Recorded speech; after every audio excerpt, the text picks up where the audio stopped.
is Wednesday, April 22nd, 2015. This is your morning edition on I-24 News. Coming up later today, Riyadh announces an end to its airstrike campaign against Houthi rebels in Yemen and the launch of a new anti-terror operation. Egypt's ousted President Mohamed Morsi is sentenced to 20 years in prison without parole for ordering the arrests and torture of protesters during his rule. And later on the show, today is Israel's Remembrance Day for fallen soldiers and victims of terror. We'll take a closer look at how Israel commemorates this special day. Good morning, I'm Yael Levi, and we begin straight in Yemen.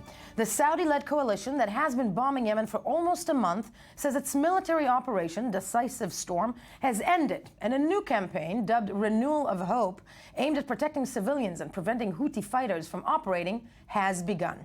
Now, the coalition announcement came hours after Riyadh said it was preparing to send its elite National Guard to reinforce its border with Yemen. Iran's deputy minister said yesterday that he was optimistic a ceasefire in Yemen would be announced later in the day. Iran has repeatedly called for a ceasefire since the Arab coalition began its airstrike nearly a month ago. But Yemenite officials said that these proposals are not being addressed at the moment. Meanwhile, fierce fighting was reported in the coastal city of Aden, with 21 people, including 13 civilians, killed in clashes between pro-Houthi forces and the Houthis only yesterday, according to several reports. And in an attempt to send a message to regional partners, 2 additional U.S. warships are currently being deployed to the region to monitor Iranian vessels suspected of trafficking arms to Houthi rebels. This is what President Barack Obama, the American president, had to say yesterday about the decision to deploy these additional vessels. Let's have a listen. Right now, their ships are in international waters. There's a reason why we keep some of our ships in the Persian Gulf region, and that is to make sure that we maintain freedom of navigation. And what we've said to them is that if there are weapons delivered to factions within Yemen that could threaten navigation, that's a problem. And we're not sending them obscure messages. We send them very direct messages about it. My hope is generally that we can settle down the situation in Yemen. Ultimately, when it comes to the seas, we are obviously the dominant force, and we're coordinating closely with all of our allies in the region, sending a message that rather than another conflict in the region, we need to settle this down. We are joined in studio by Haaretz senior defense correspondent Amir Oren. Amir, good morning to you. Good morning. Before we break this down, let's take a look at the following report that tells us how we got to this point, how the region got to this point, and break it down from there. Nearly a month into the Saudi-led military campaign in Yemen, it appears the proxy war playing out between Tehran and Riyadh is gaining a new dimension: psychological warfare. While Iran has repeatedly called for a ceasefire, Saudi Arabia and the U.S. are sending their own stark messages. Saudi King Salman issued a royal decree Tuesday stating that the country's National Guard, widely regarded as the kingdom's best-equipped ground force, will participate in operations in Yemen. His statement may be either a diplomatic ploy to weaken Iran and its allied Houthi fighters, or an actual call to expand the campaign, a scenario that seems less likely at this point. The move comes after the U.S. beefed up its naval presence in the Gulf of Aden and in the southern Arabian Sea amid suspicions a weapons convoy of 7 to 9 Iranian vessels was heading towards Yemen. The UN Security Council previously passed a formal resolution to impose an arms embargo on Houthi rebel leaders. Saudi officials have expressed great satisfaction over the first stage of the operation, which achieved most of its military aims. The next phase is set to focus on more specific targets. The big question is whether the Saudis, with Washington's backing, can further weaken Iran to the point that it is willing to forego some of its interest in Yemen, thereby arriving at a compromise. We're joined via Skype from Washington, D.C. by Times of Israel correspondent Rebecca Shimoni-Stroll. Rebecca, good morning to you. Good morning. I want to touch first about the decision, or actually this has happened about, I think, 48 hours ago, and announced the American vessels being moved towards the region when it comes to Yemen, and the reaction of the American President Barack Obama to the decision to do so, as they are the dominant, the United States being the dominant force. What is, the chatter in Washington, let's start with that, other than monitoring the waters, it still shows greater involvement in America being pulled in even more so to what is going on in Yemen right now? Well, absolutely. Certainly, the movement of an aircraft carrier toward Yemen has great significance. You know, aircraft carriers don't need to be right up close to Yemen in order to be, strategically effective. But the movement of an aircraft carrier toward any location is really there to send a message. It's the equivalent of a flagship, and it says we are here and we are watching, and we reserve the ability to deploy. And I think the other important thing to remember is with this kind of American flotilla of ships that are there are also ships that have amphibious landing capabilities, that also have Marines on them. So this is really a very dynamic force. I think that for now, pardon. No, go ahead, for now. For now, the administration really is holding to this line that we're here to ensure freedom of motion, freedom of movement, and it is a major U.S. interest that shipping be allowed to continue freely. But there is a real sense that perhaps, in a kind of a wait and see, is the U.S., is the government going to decide to actually use this rather substantial amassed flotilla to do anything more than that? Exactly, incredibly substantial. And Rebecca, do stay with us. Emil on here in studio. I want to touch first on these American vessels, because the decision of the Arab coalition to stop the so-called operation over Yemen, is it coming really because, as according to the statement from the Saudis, the mission has been accomplished? Doesn't really sound like it. Let me play devil's advocate. Or because there is pressure to find some sort of a conclusion towards June, where the powers need to be in place and the Americans are trying to speak with the Iranians without a regional war going on? It's a matter of cost effectiveness. The Saudi-led mission, the Gulf Council airstrikes, have been relatively successful in hitting the heavier arsenal that the Houthis had, and which could threaten Saudi territory by missiles and by artillery. Right. So this has been accomplished. The Saudi mission there is to protect their borders. Now, you depicted, or the report depicted, the National Guard as elite. It's not really elite. It is intended to protect the kingdom's interior from outside pressure, and usually it is not led by the same people who lead the defense ministry and the armed forces in a sort of divide and rule scheme. Right. by the leading princes. So the fact that the National Guard is being deployed means that there is a real threat, or at least a feeling that the kingdom is being threatened by the Saudis. Now, for the Americans, yes, it is true from the maritime angle that the Gulf of Aden, the Persian Gulf, Bab el-Mandeb, Hormuz, these are all strategic choke points.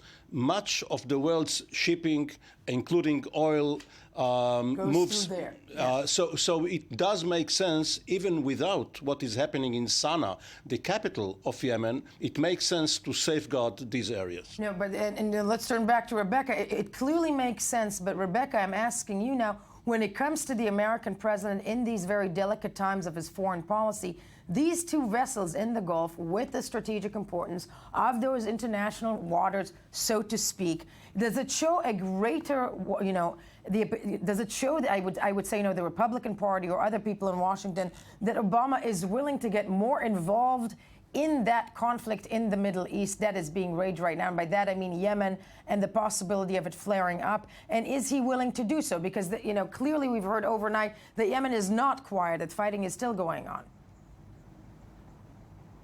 Well, it shows that he is willing to assert a more assertive posture than he was willing to do before, which in and of itself is significant when you consider some of the red lines that were violated in Syria and the lack of U.S. response to some of those, or at least a strong U.S. defensive response. This does stand in stark contrast to other situations in the Middle East that have happened in this administration that have not merited such a forceful response. Now, is that because there is a desire to get involved, or a perception that a strong, forceful, and immediate projection of power will actually take away the necessity for the U.S. to get involved, which I think is probably what's going through the head of the administration right now. No, it's a very valid point because it's the show of force, but I wonder if that will be perceived that way by the factions and the powers that be in the Middle East in that region. But yes, Amir, you were saying.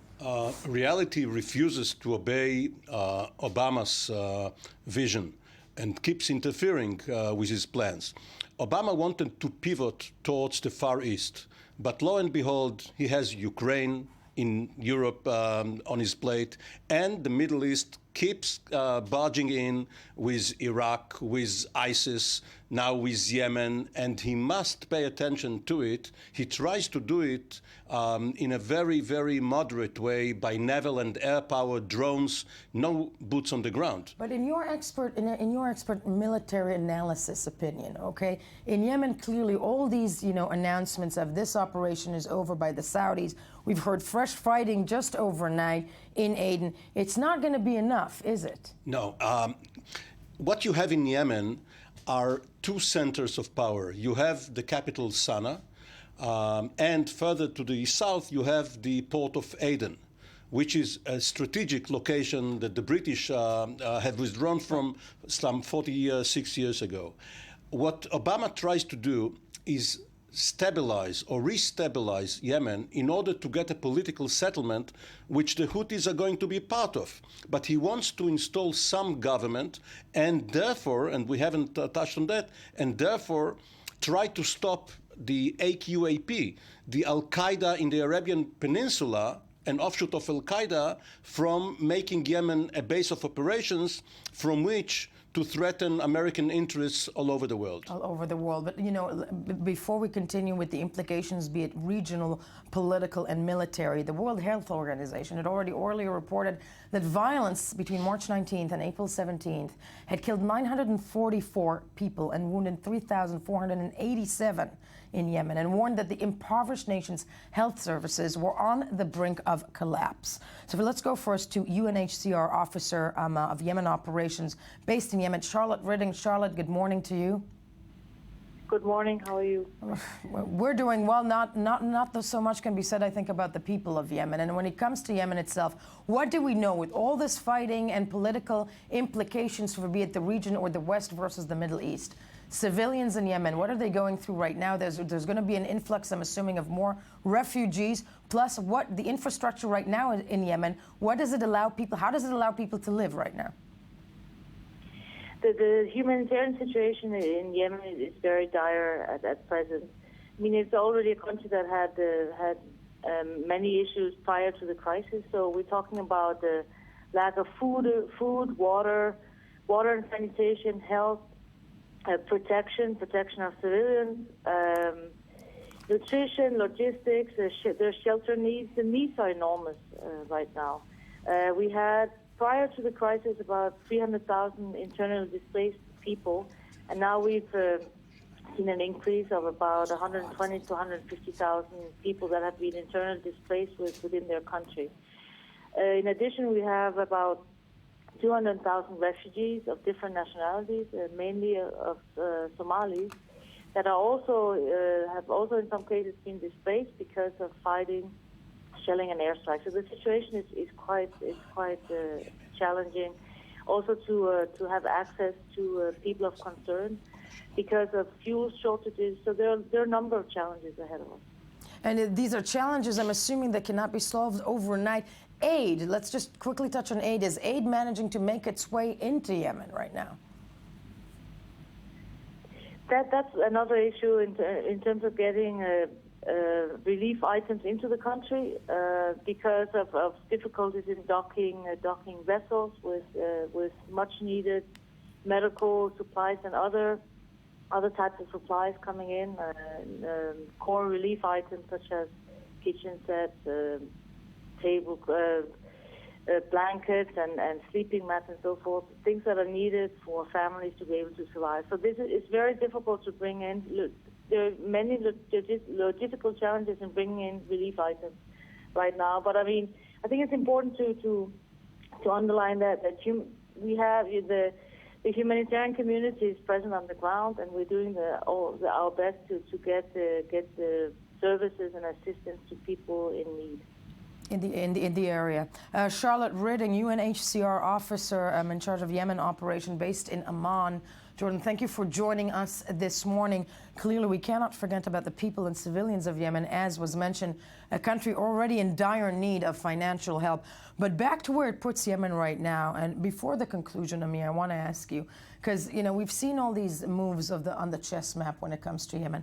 But if Yemen falls, let's say Yemen falls, what does this spell for the next several months? I'm not even talking about the future of the region, that we don't know, but the next several months in the Middle East.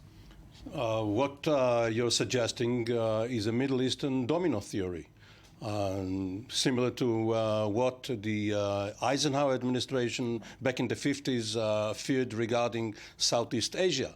If Thailand falls, so does Cambodia, Vietnam, Laos, and so forth. Now, in what you have now in the Yemen crisis are 4 different problems piled up one on each other. You have the internal situation in Yemen, including the dire humanitarian crisis. You have Saudi fears of Yemenites, especially Houthis, trying to invade Saudi Arabia. You have Al-Qaeda operating from Yemen, and you have, and perhaps this is the most problematic issue, the U.S. power and prestige at stake.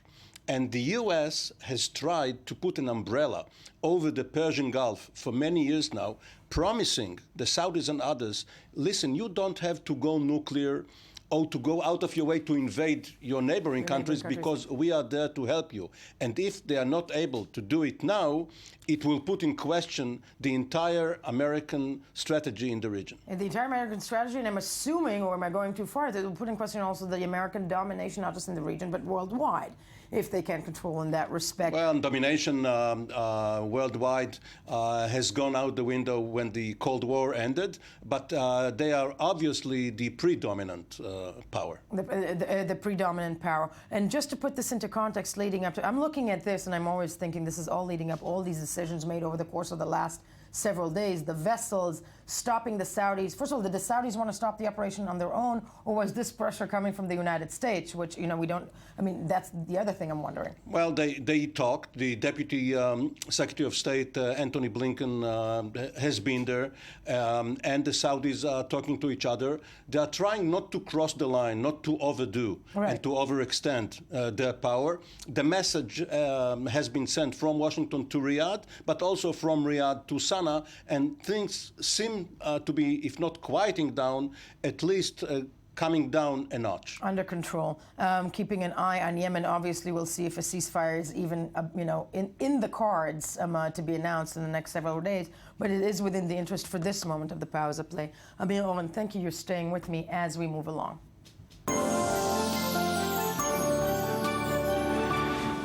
One of the world's most reviewed court cases of recent years came to an end yesterday as Egypt's ousted President Mohamed Morsi was sentenced by a Cairo court to 20 years in prison with hard labor and without parole.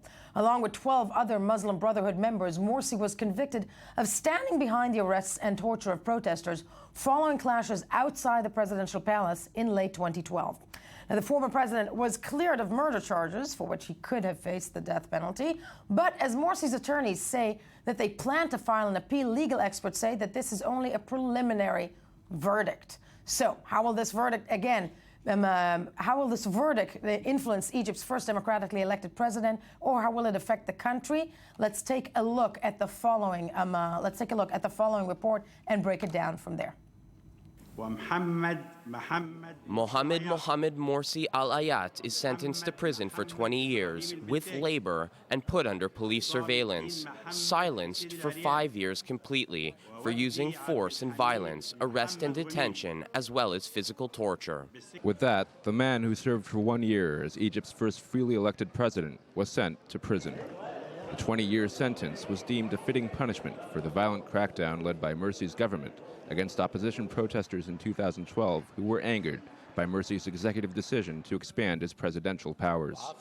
Morsi and several other senior Muslim Brotherhood officials were acquitted of murder charges and thus were able to avoid the death penalty, a decision perhaps meant to prevent them from becoming symbolic martyrs. But Morsi is expected to face future trials on charges including conspiring with Hamas and Hezbollah in order to foment violence in the Sinai Peninsula following his overthrow.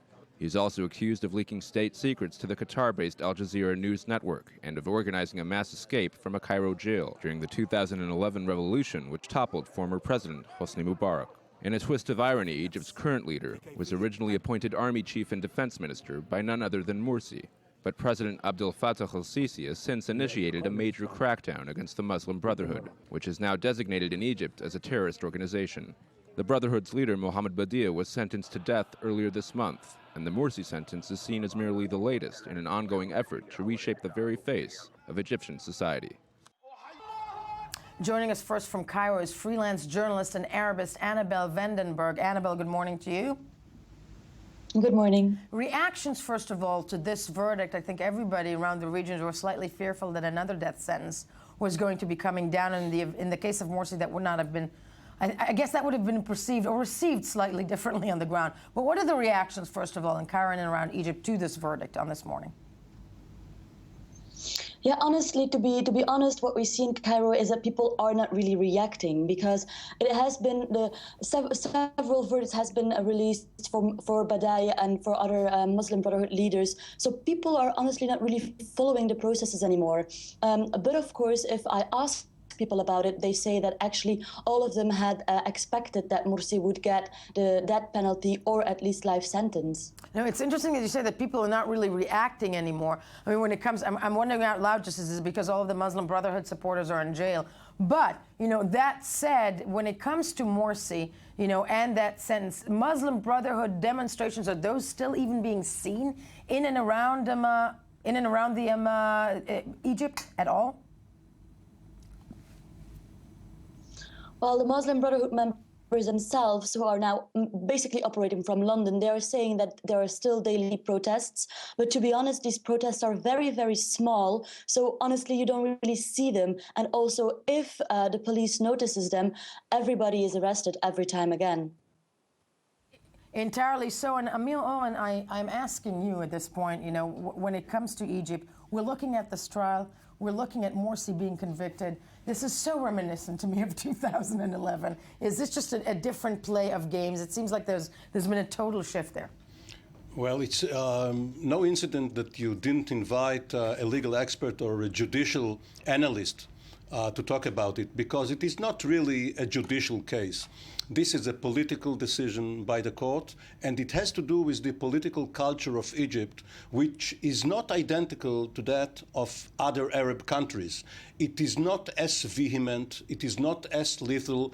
Egyptians are more laid back, and they do not kill their leaders. Of course, we had the assassination of Anwar Sadat for other reasons, but the regime was not toppled. Mubarak came in, and the regime continued. And even when Mubarak was toppled, he was only jailed and perhaps will be released.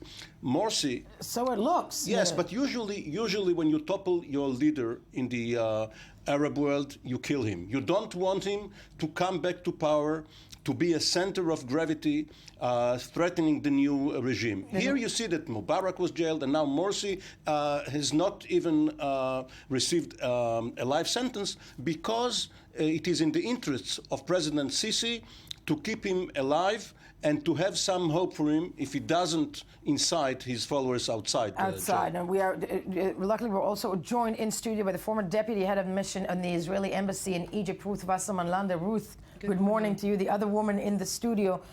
Almost the same thing you've heard what Amir Oren had to say.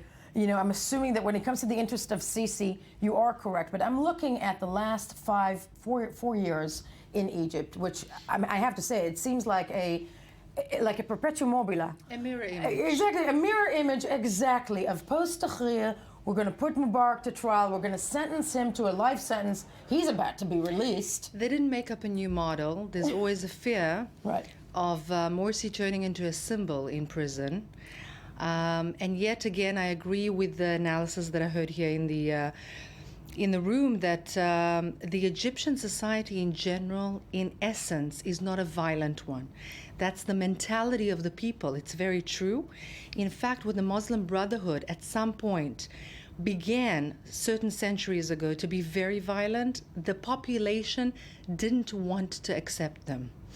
And there is something about that that actually characterizes the Egyptian people. And that's a very interesting point. But yet again, there is the fear that Morsi in jail, with the constellation as it is right now, may turn into a symbol, and thus, without even intending to, or rather not intentionally intending to, he may incite the masses. From within. What is going on with the Muslim, in the short time that we have the Muslim Brotherhood right now? Where do they stand in Egypt? Well, they lost much no, of... clearly, but I'm talking, do they have No, they lost much of their standing. Yeah. People were disappointed in them. But Sisi had to contend between the short run and the long run. In the long run, of course, you are right, Morsi could turn out to be a problem. But right now, Sisi has to contend with his problems in the Sinai and in the Libyan border.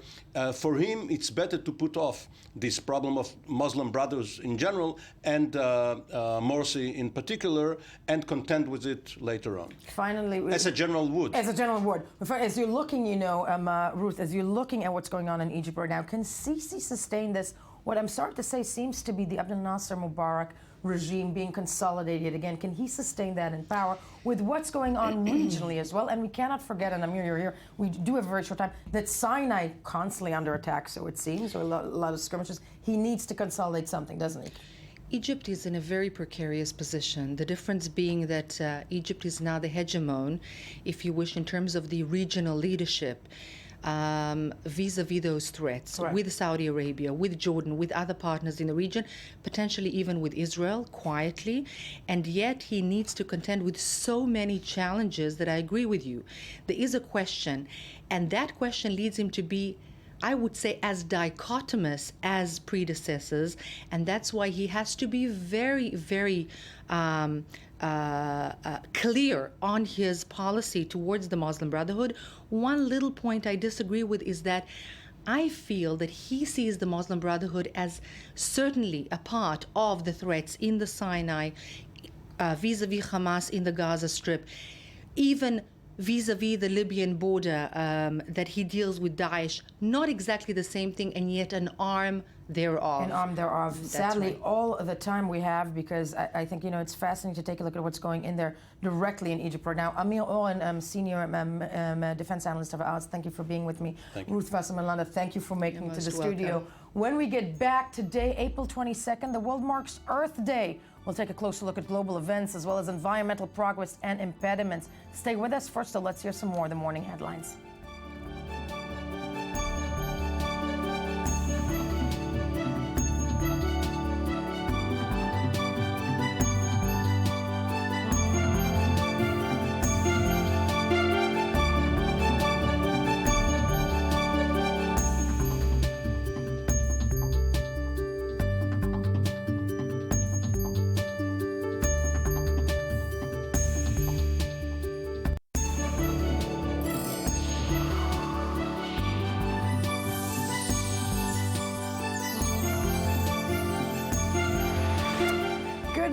I-24 News Morning Edition, still the place to be on this April 22nd. The year is 2015. Thank you. Because I tend to forget. I know. Yes, it is your morning edition and the place to be. Why? Not just because Ami Kaufman is here with the news you missed while scanning the headlines, but also because Daniel Roth is here.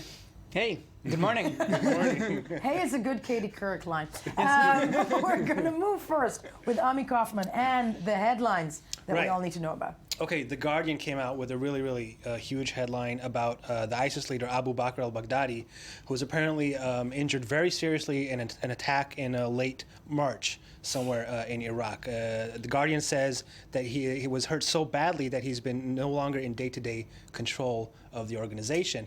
And there was a moment when his injuries were considered so serious that leaders thought in ISIS about how to replace him and who to replace him with. No, which this does pose the question, and I'm wondering out loud, just because we've seen the last 20 years of these bad, evil, so to speak, characters running amok with their own terror organizations, but we all know that also killing Osama bin Laden did not really put away with Al-Qaeda. And I'm wondering, and I'm wondering if this narrative by The Guardian and the United States, that, because even if Bakr al-Baghdadi is gone. Right. We don't know. First of all, we don't know if ISIS is going to be gone. That's true. And right now, it's only The Guardian that's pretty much reporting this. The BBC has already said that there's some conflicting reports about this. Right. The Americans have nothing, to confirm. They're not confirming this. But the ISIS is getting some hits in certain places. They lost Tikrit. They still have their stronghold in Mosul, but they seem to be in a kind of a weak spot. In a weak spot, one can only hope. Yes. Back to our, our tragedy, boat tragedy in the Mediterranean. A few updates on this story. As you, I think, talked about yesterday, the numbers, an international organization for migration, the IOM organization, says that in 2015, we might reach 30,000 people dead if we go by this pace. That's a Holocaust. I mean, that's a massacre. That's a massacre in the Mediterranean. On that particular route. Right, on that particular route Then if you take this, I think it's if you take the last 10 days and the numbers lost on that route, and you look through the summer, or through the end, then we're looking at 30,000 people dead. Right. Some more of the details. As they arrested the Tunisian captain Mohammed Al Malik, who's 27, and his crew member Mahmoud Biki, the 25-year-old Syrian. 28 people survived that tragedy, and they're being interrogated as well about what happened. And it seems that the authorities in Italy think that there were two reasons for why this thing happened. The migrant boat came alongside the rescue vessel and made a wrong maneuver and collided with this bigger merchant ship.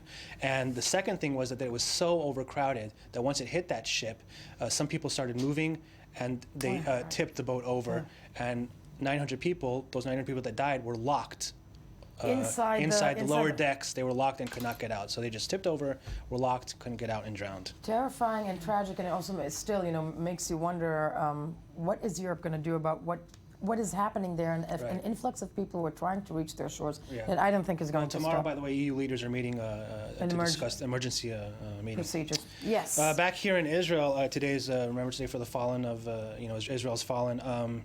Muhammad Abu Khdeir, the 16-year-old who was burned alive in a forest in Jerusalem by Israeli right-wingers, was added to the commemoration list on the Mount Herzl Victims of Acts and Terrorism Memorial. But the government did this without consulting with the family, and the family is very outraged. And they say that they're not interested in receiving recognition from the State of Israel or in receiving national insurance payments. All they want is justice and for these people to be punished. So a lot of...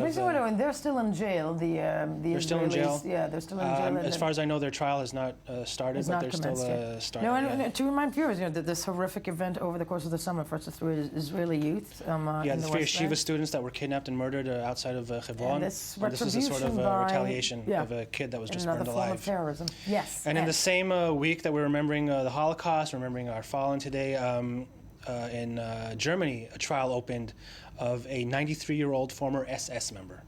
This guy's name is Oskar Groening. He is being charged for being complicit in the murders of 300,000 Jews, Hungarian Jews in Auschwitz-Birkenau. What's interesting is that Groening does not deny that he was at Auschwitz. He says he saw terrible things, but he did not participate in them. Oh. To quote him, he says, "It is beyond question that I am morally complicit. This moral guilt I acknowledge here before the victims with regret and humility, but as concerns guilt before the law, you have to decide." So he's when it comes to criminal issues, he wants the judge to decide, but morally he's not. Morally, he feels okay. He feels okay. Wow. It's interesting, by the way, this guy is going to trial because of John Demjanjuk, if you remember John Demjanjuk, who was sentenced in 2011 in Munich. Right. And then before that, prosecutors in Germany did not, they declined to charge anyone with complicity of taking part in the Holocaust. But after Demjanjuk, that that's changed. the new one. One last one. One last one, very stark change, pretty light. Japan's maglev train. The magnetic levitation. That's why it's called maglev. Yes. It broke a record yesterday, and it goes 600 kilometers an hour. That's a lot, isn't it? That's twice as fast as the current bullet. The Japanese famous bullet train goes about 300 kilometers an hour. Oh, my This one word. is going. It hovers on. It doesn't touch the tracks because it's hovering above magnetically. It goes 600 kilometers an hour now. How very sci-fi-ish, I have to say. And one more thing, there's like no excuse to be late to work with that. You will never be late. I read if they put that between Tel Aviv and Jerusalem, it would be a 6.7-minute journey. Oh my God! Seriously? Yeah. Wow. That's okay. amazing. That is amazing. That is amazing. I'm very hungry. Yes, on that happier note, we are moving along. All the men are locked with me in studio. So there we go. Moving on to our next topic, the world marks Earth Day today, Earth Day 2015. Now, this day aims to inspire awareness and appreciation of Earth's environment. The April 22nd Earth Day is usually celebrated with outdoor performances where individuals or groups perform acts of service to the Earth. Typical ways of observing Earth Day include planting trees, picking up roadside trash, conducting various programs for recycling and conservation. Now, some people are encouraged to sign petitions, though, to governments calling for stronger or immediate action to stop global warming, an issue much in contention over the course of the last several decades, and to try and reverse environmental destruction, if you do believe that man is not really helping Mother Earth. So to further discuss this, we're joined in studio by I-24 News economy correspondent and resident environmentalist, Daniel Roth. Thank you, first of all, very much for being with the Ami still locked with us. First, let's take a look at the next report about one unique ecosystem in Louisiana and break it down from there.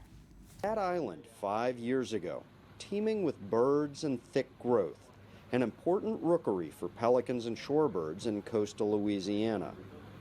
Cat Island today, a desert that vanishes under high tide in Barataria Bay. Experts say the heavy coating of oil the island took in 2010 killed the mangroves, which held the island together. When I look at this island, I see two things. The first thing I see is the incredible loss of this particular island, the mangroves, what would have been marsh grass, and the habitat for birds. But the second thing that I see is the imperative that we protect and restore these sorts of habitats because they're essential. Mefford and others say hundreds of miles of coast have been similarly affected. For 87 days in 2010, officials tried and repeatedly failed to cap the well that a federal judge ruled this year spewed nearly 3.2 million barrels of oil into the Gulf. Crews skimmed and burned it, sprayed about 1.8 million gallons of dispersants, and crews worked in marshes and beaches to try to remove the oil. But environmentalists say what you can't see may be the worst. Marsh plants take it up, and then the insects that eat marsh plants take it up, and then the birds that eat the insects take it up. And the same thing is happening below the water level, where smaller and smaller organisms are picking it up and it's being bioaccumulated in some cases. That's actually the most dangerous part of what happens with an oil spill. A just-released National Wildlife Federation report based on the most recent scientific data found that tens of thousands of sea turtles, 12% of brown pelicans, and nearly a third of laughing gulls died from the effects of the spill, and the oil is still out there. Joined in studio by Daniel Roth. This is a very sad testament when we see this report of what happened in 2010 in the United States. An oil spill, I think we can all remember. You were just saying off camera that the outcome, the results of that oil spill have barely been addressed. The place has barely been. So on this Earth Day, first of all, when it comes to how we protect our Earth, what can be done? Is there also any kind of understanding? Do we feel there's more understanding by countries about when it comes to global warming, the environment, and what needs to be done to maintain a living environment that we can sustain? Earth Day has been wildly successful. First of all, let's start with that. Yeah. In 1970, almost no one in the U.S. put the environment on their top 10 issues that needed to be addressed. Sure. By 1972, that had changed. It was in the majority of Americans' top 10 issues that needed to be addressed.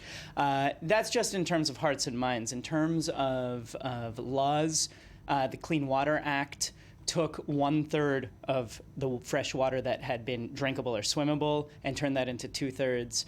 The Clean Air Act turned the majority of urban polluted air into 60% drop in pollutants. There were real changes that happened early on when it was, Earth Day was millions of people, as people say, in 60s-style protests going out into the streets, primarily in the U.S. Now it's in 192 countries. It's a big deal. in terms of hearts and minds, right. Not so much in terms of policy. Now we're talking about a lack of political will, lack of political change. So what had been wildly successful has turned into a day to mark how much we care about the earth, instead of, or a week now, really. It's a week now. Yeah. But it's a week out of 52. And the systems that we have in place and the politics that we engage in and the economy that we have do not take in for really 52 of those weeks. Don't take into account the needs that we have. For that, and for that, we're also joined via Skype by Greenpeace campaign coordinator Sam Daniel in Israel. Sam, good morning to you. Really quickly to you, I'm wondering, in Israel, what are the hardships, for example, the organization is battling to try and bring in the knowledge and the need to maintain or to protect the environment? Hi, good morning. In Israel specifically, you're asking? In Israel specifically, well, let's say the Middle East, yes. Well, in Israel, in the last few years, we were working a lot on the troubles in Emek Hayala, where they wanted to make a very dangerous and controversial oil extraction process there, which we did manage to stop with the locals. But again, there's been a lot of problems in Israel. The government is not taking enough action. The legislation here is nearly not enough, which is needed. There is a growing awareness by the public. There is growing awareness by the politicians, but the current legislation, the current regulation is just not nearly enough to protect what is a very, very small country and a very delicate ecosystems. No, very, very, very true, and makes one wonder, with all the things on the plate when it comes to Israel specifically, will that be taken into consideration? Daniel. It's a great question. Yeah. It's look at the worldwide. It's a regulation question. It's a question.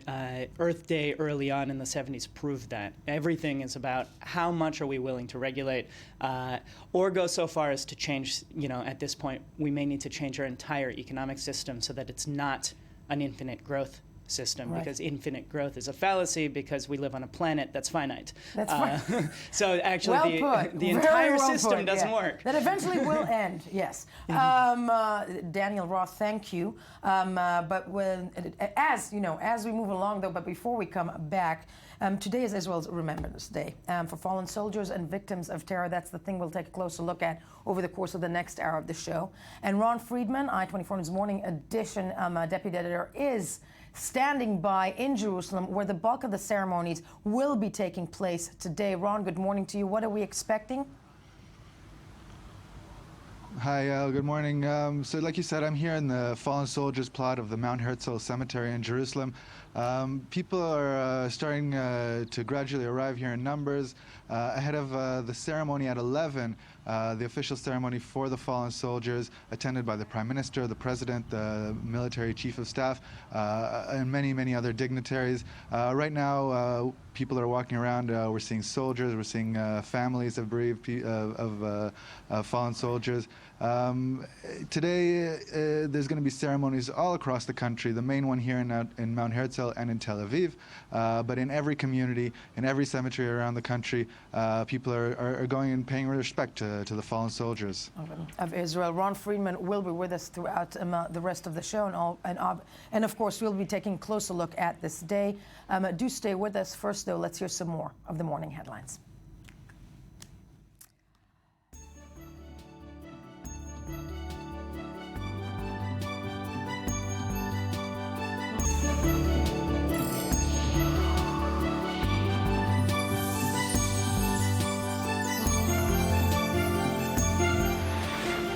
Good morning and welcome back. I-24 News Morning Edition on this April 22nd, 2015.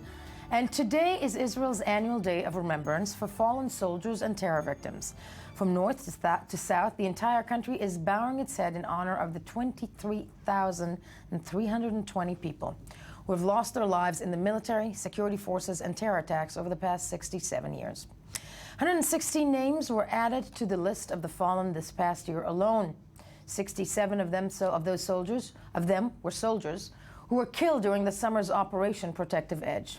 16,760 families in Israel, Jewish, Muslim, Christian, Druze, and Circassians are recognized as bereaved families.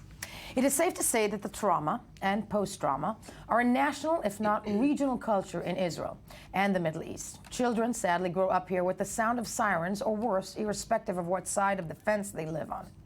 Also, young conscripts, young soldiers at the age of 18 joining the military are sure to see combat over the course of the 3 years of their mandatory service and, of course, throughout their reserve. So how does a country deal with this? One way is a private initiative like Resisim. The Resisim project, that means shrapnel, but we're going to maintain the name and call it Resisim, was established by combat soldiers who felt that the Israeli public needs a broader perspective of discussion on matters of combat and bereavement, and that those who return from battle need a safe haven to recount their stories and pass them onwards. We're joined in studio by the Resisim project combat soldiers in the IDF Reserve Force, Itai Axelrod. Itai, good morning to you. And by Alon Sapir. Alon, good morning to you. Also joining us are therapist and artist Judy Gonen. Judy, good morning to you.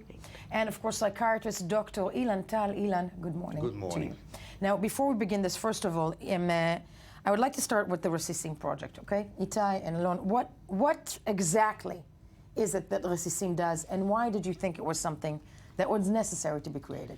I think the best way to describe Resisim is we're trying to extend the limit of the converse of combat experience in Israel, which means we're trying to take the conversation in Israel about the combat. It's not only the soldiers who are fought, like me and Alon, it's much more great than this. We have their families, we have their parents, their friends and everything, and we're just trying to extend the converse about it. It's not just the soldiers who fought, it's the feeling, society. It's the society in every way. We're feeling it, we're dealing with it every day. Now, in terms of, you say that, you know, both of you soldiers, you're very young, both of you. How old are you? 25.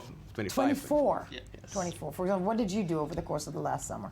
I spent my last summer in the border of Gaza, like Itai and like many others of my age. We were reserve soldiers for 3 years since I finished my regular service, and I've already seen a war and a half war in Mudanan. So I think that our story is the story of many of our generation, of many of people we know when we don't know what they think about the situation, because it isn't discussed enough how people experience the service and how people experience war, and we really try to concentrate on not just soldiers who lost their lives, which is obviously the main thing. It is the main thing, but still there are the people still there are many other issues that needs to be discussed. I think it's the pain that doesn't go away for the people who survived the war, for soldiers who fought the way you fight, and you will sadly be continuing to fight. Now, has there been reception to the organization? What is it, you know, where do you meet people? What is it that... We meet people all the time, also online, on the website. We talk with our friends in university and everywhere, and we meet people. We have a mother who was a speaker in the event we made last night, which 2 of her sons were fought in Protective Edge this summer, and many other reserve soldiers, and we're getting all kind of new stories and different angles of the combat experience all the time. We collect stories from people who suffered many different, like a big range of experiences, and we talk to them, and we try to. Well, obviously, we're not therapists. The organization is not. The project is not. It's not a medical one. It's not a medical. It's a social organization. It's a social organization. And you're staying with us because I think it's very commendable. But it does lead us to the question of what does the country of Israel itself do to try and help? Almost everybody, I think, who lives here and has gone through these things. And Dr. Tal, I want to start with you, because post-traumatic stress disorder, I think, is something that over the course of the last several decades has just been accepted in Western countries as something that needs to be dealt with. That is true. It goes without saying that in Israel, I'm assuming that there are many cases of post-traumatic stress disorder. What is it that in your educated opinion, is the country of Israel set to, first and foremost, to help the soldiers, the young people who come out of these military operations? And, does it do enough in your educated opinion? Because post-traumatic stress disorder is something that actually remains with a person for the rest of their lives, doesn't it? Yeah. Okay. Few things. Make order. Yeah. First of all, the PTSD, the post-traumatic stress disorder, is not the only possible outcome. Many people have many experiences that cause them to feel anxious or sad or not disturbed, but they feel that something have changed. And most people think that they're the only people that have that. And that's why projects like that, when people talk and discuss with each other, makes it less shameful and there's a little possibility, a little high possibility that they will get treatment. The country does do its best. The army itself and some of the services later, Natal here, which is a private organization, and it's within the discussion, but many people still have a variety of symptoms, including PTSD, and do not get treatment because they think or feel that it is their own problem, their own responsibility to take care of themselves, and they feel more ashamed to go and ask, okay, I've been to, and many people from a past generation said, okay, we've been at wars, you have to be strong, you have to go over the war and to come back to life as nothing happened. It's Israeli essence also, because I think, and the two of you can help me with that, it's every man feels that it's his duty, it's what they're going to do, they know it's part of their lives, it's almost slightly, shameful. What? This is affecting me that way. Do you encounter that in your meetings? I think in addition to what Ilan said, when soldiers come back from a battle, if, I'm not injured, I'm physically okay. Exactly. But mentally, I can't complain. I mean, other soldiers suffered much more than me, so I stay in my own place, and ashamed, I think is a great way to describe the feeling that many soldiers keep to themselves. The many soldiers feel. And Judy, I want to touch with you first. Natal, explain to me for a second, the organization that you're part of is an organization that has been around for many years, but privately owned, right? Yes. And you... excuse my voice. That's the voice, that's okay. Natal works with all those problems that Ilan mentioned. Right. We are taking care of people who were injured, of people who had their post-traumatic syndrome, of their families, of their children, of their wives, For instance, to begin with, we have a telephone service which is very important because people are anonymous. They talk to people on the phone that are well trained for that. And from here we have several directions. We can help them on the spot. If we see that there is something more difficult, different from all other open lines, we call them back and we maintain communication to see if something is better. From this door also people can come to the clinic department of Natal, because if we see the telephone calls is not enough, he's coming to a treatment. We have treatments all over the country, psychiatrists in Israel, and it is very important for everyone. Besides, we have over there other things that touch the shame, the unnoticed people that are harmed. One of the problems is exactly as Ty said, it's the idea of if I wasn't physically harmed, then what is wrong with me? But not even that. I'm not dead. Yeah, I didn't die. The Memorial Day is not about me, it's about those who died. So how can I even begin to complain that I don't sleep? Yes. There's no sense to complain, but it's highly important that people who suffer from different things after experiencing all kind of combat situations come as early as possible to get treatment, because there's a huge difference between those who get treated early as possible and those who get treatment later on. I think that, the one thing, one of the facts about, for example, PTSD is that it's something that can be sparked 20 years after the fact. That it can be dormant much more, 20, 30 years. Yeah, that's true. And it becomes chronic 3 months after the exacerbation. It becomes chronic. Yeah. And I'm thinking with Itai and Alon, because, I mean, the two of you are very young men. You know, it's an incredibly, as you know, has been said here, it's an incredibly, it's an incredibly commendable experience that you've created. Would you say that you receive more calls from young men or from the mothers and the families of the people that combated? I think that we try to reach out to as many groups as possible. We don't want to limit ourselves, because the thing about racism is not just about PTSD, and it's not just about. It's broader than that, and we're not, like we said earlier, we're not a medical organization. We try to talk to people from a range of experiences. And why did you think, I'm going to that again, why did you think that this was necessary? There's not enough discussion in the Israeli society? Yeah, like the Memorial Day ceremony we did last night was called for the falling and for the living.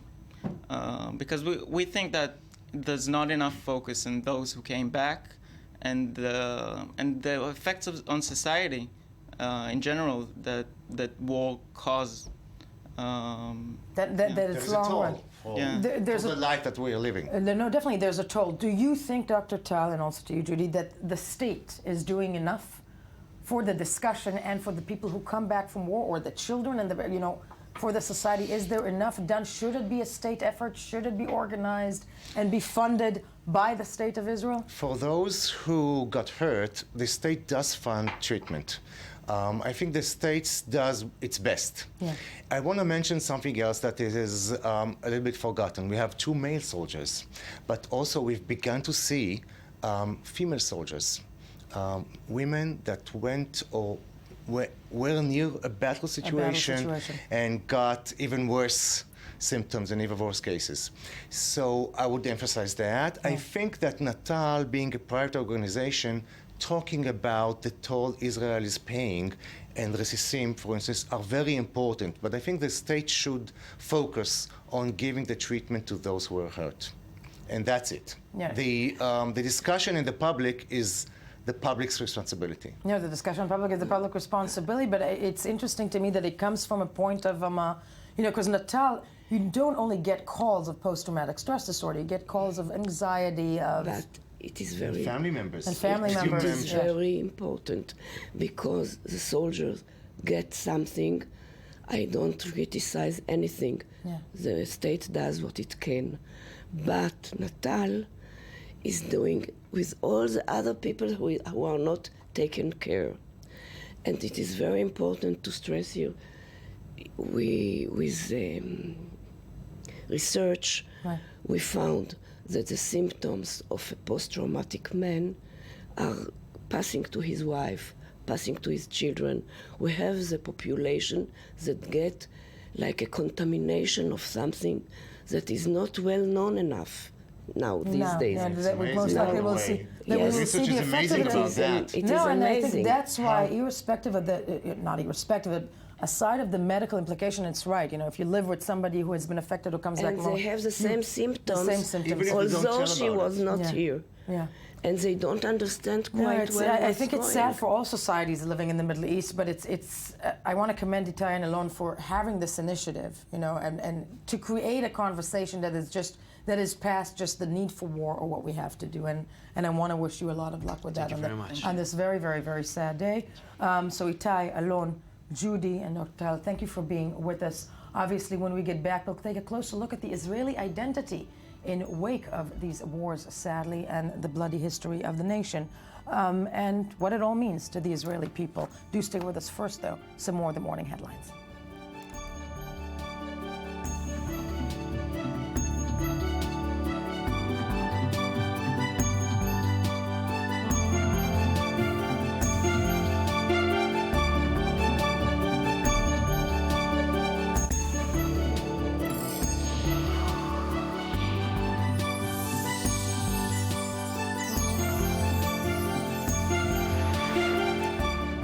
morning, and thank you for staying with us. I-24 News on this April 22nd, 2015, on this day of remembrance in Israel, as Israel mourns its 23,320 fallen soldiers and terror victims. Since its establishment in 1948, the State of Israel has endured 7 wars. 7, yes, that is a number, including the War of Independence, 2 intifadas, and dozens of military operations, including Operation Protective Edge, the latest one, which took place over this past summer against Hamas in Gaza, and took the lives also of 67 soldiers, 6 Israeli civilians, and sadly also thousands and scores of Palestinian civilians. Sadly also, we all know that the next confrontation is just a matter of time. How is the Israeli psyche molded then, and affected by the constantly living under the sword in a country where children are raised on heroic war stories, where young boys and girls know that they will enlist in the military at the age of 18? What is the definition of normality? Difficult questions for a difficult day, and to help us break this down, we're joined in studio by Professor of Sociology from the Hebrew University in Jerusalem, Professor Gad Yair. Professor Yair, good morning to you. And before we break this down, I want us to take a look at Laurent Tulila's report, I-24 News contributor Laurent Tulila, that tells the story that ties together the entire Israeli narrative between the Holocaust and the Remembrance Day and Israel's Independence Day. Here's the story of one man who lived through it all and lost through it all, and maybe encompasses best what the Israeli identity means. Let's have a look.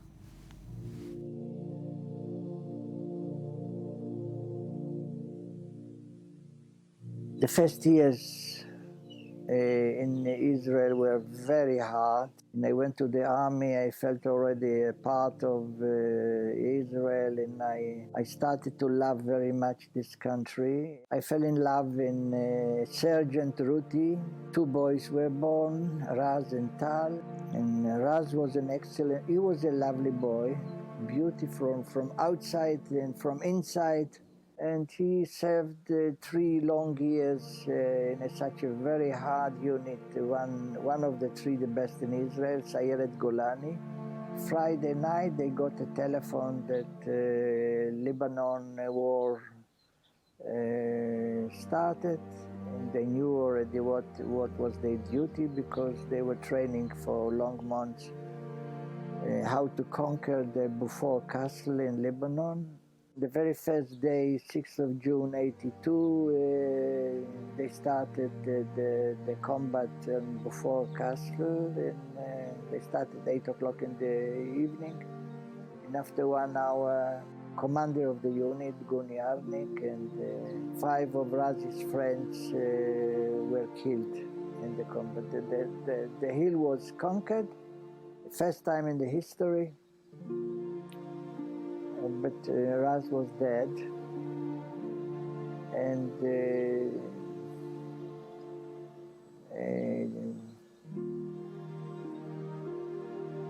I have to admit this is the biggest tragedy of my life, and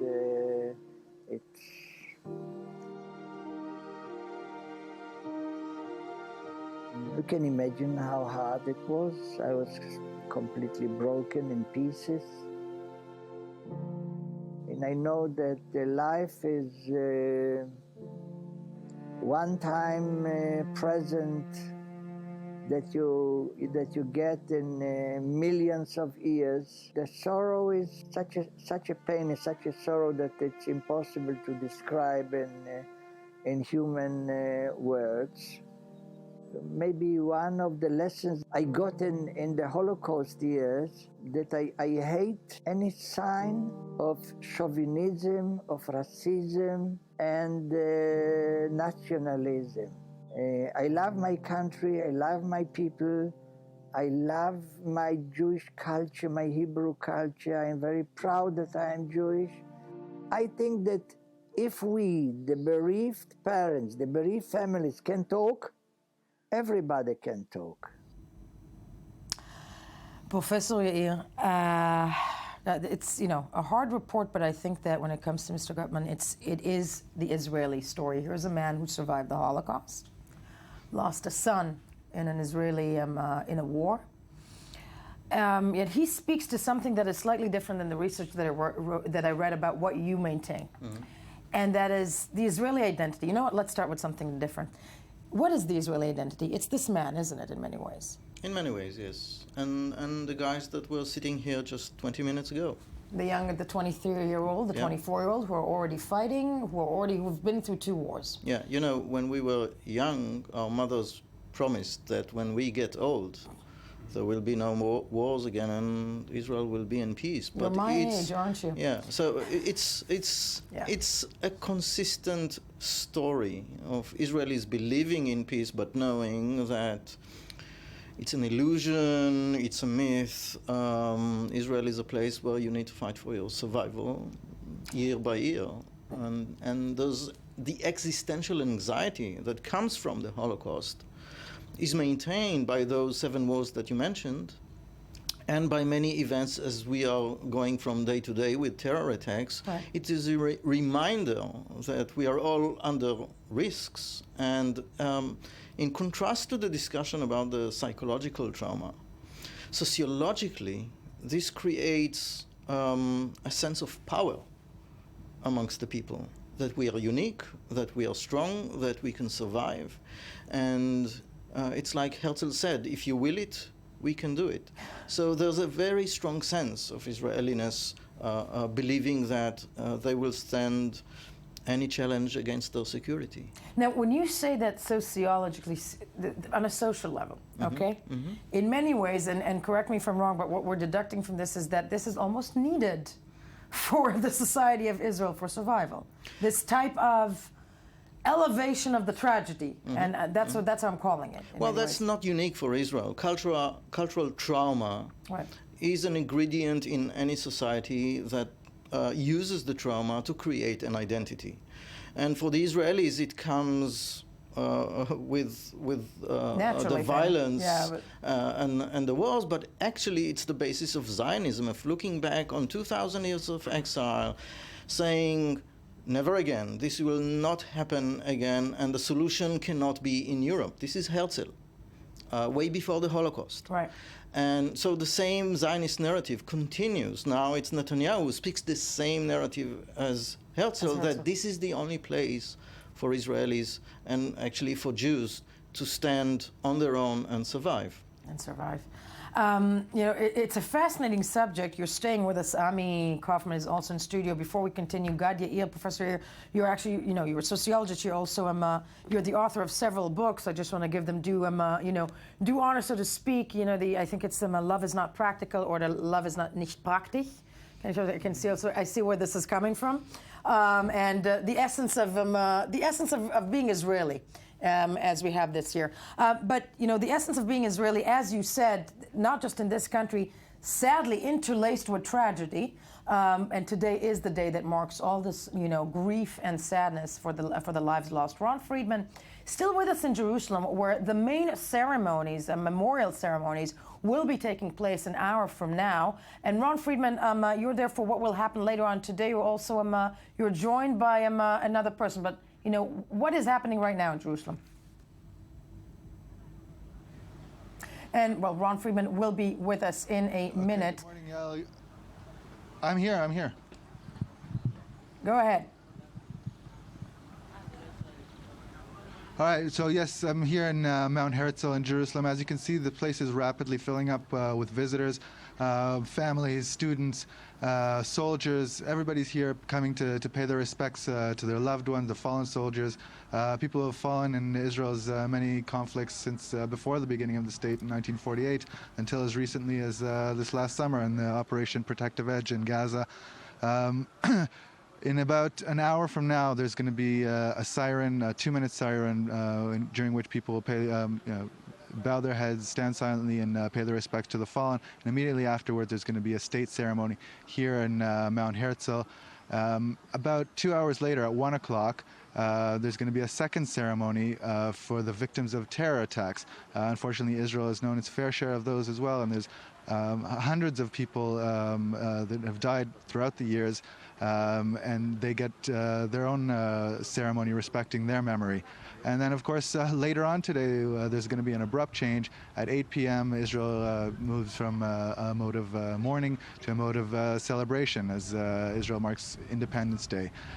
So it's an abrupt change, and you're going to move from candles and vigils to fireworks.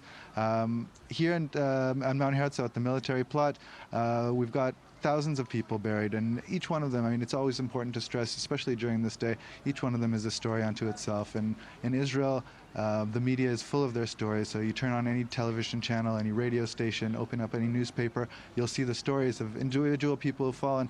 Obviously, the focus this year is on the most recent victims, those who died in Operation Protective Edge. Their families are going to be part of the guests of honor at the main ceremony later today.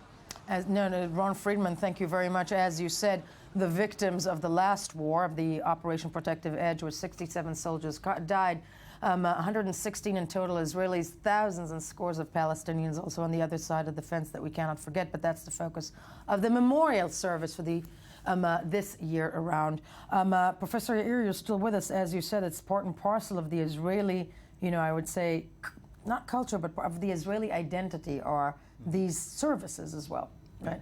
There are many things, though, but as we mentioned, Israel moves straight from grief into the celebration of independence. Cue in Ami Kaufman. Because every sadness has to conclude with something slightly lighter, because I think that is the will that the people who have died left us behind, no matter what side. And in that respect, Israel. Yeah. So today we're remembering, but tonight, this evening at around 8 p.m., those flags, the lowered flags, will be raised. And we'll start to celebrate Israel's Independence Day, which is tomorrow, and some kind of facts about what happened over the past year, Israel's 66th year. Yes. Our population grew 2% to 8.345 million people. I want to tell you that I had a major part in that headline. Aha, you did. Yes. How many? You going to tell us how many? No. If I gave birth this year, that's the 2%. Right. Yes. So 74.9% of the population are Jews. That's 6.2 million. And over 20% are Arabs. And 4.4% are defined as something other. That some people in this, in administrations tend to forget. I said that. Yes. And besides your babies, my 2%. You're just right. 176,000 babies were born. 176,000 babies. Yeah. And one incredibly cute one. I'll shut up. 32,000 people immigrated and left the country. How many? 32,000. How many came in? Do we have that? I don't have that, actually. I don't have that. That's a good question. I'll have to find that for you later. Yes. In 1948, we only had one city with more than 100,000 people. That was Tel Aviv. Today we have some people feel that's still the case. And today we have 6 cities that number more than 200,000, which are Jerusalem, Tel Aviv, Haifa, Rishon LeZion, Ashdod, and Petach Tikva.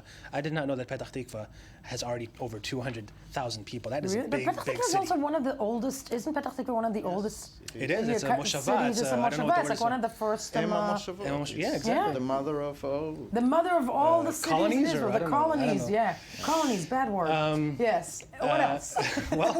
And from Hartz, we have a nice little item about divorce in Israel. Divorce. The good news is that divorce is actually going down.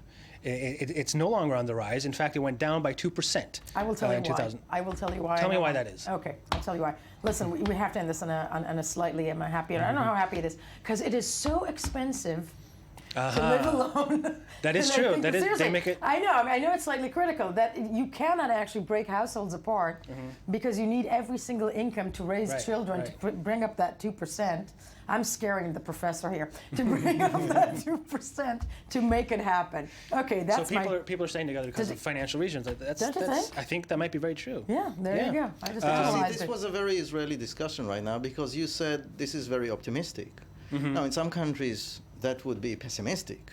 You're right. You know what? Israeliness is a collective society where we care for aliyah, for growing up, for marriages to have more kids, because there's this existential anxiety. That's an excellent that's point. an excellent point. It depends on how you look at it. It could be either. But one thing that can be Because I think good, if that headline in French was broadcast in France of divorce rate is going down, the French are like, what are we doing wrong? Right. But yes. But it is taking, by the way, it's taking less time to get divorced. The time went down from 96 days to 56 days. That's a big drop. That's a drop. That's a drop. So people are doing it faster. But in the big cities of Jerusalem, Tel Aviv, and Haifa, that is still on the rise. People are getting more divorces on the rise. Quickly, last one. Do we have time? Just that high tech is still, Startup Nation is still doing very well. We're still Startup The first Nation. quarter of 2015, doing extremely well, raising $1.2 billion. It's just great. Just continuing the big exits. And I think we've just 2014. dispelled also, I think Israel has also, over the course of the last several years with the media, dispelled the notion that everybody here lives in a tent and rides a camel. Yeah. We've got that. That's not true? That's not true. I-24 News. Do stay with us. This was your morning edition. Don't forget to tune in tomorrow morning for another edition, for another headline of your news and the news update. Of course, stay with us. We'll be updating you about the ceremonies in Israel throughout the day. And now, once again, the news.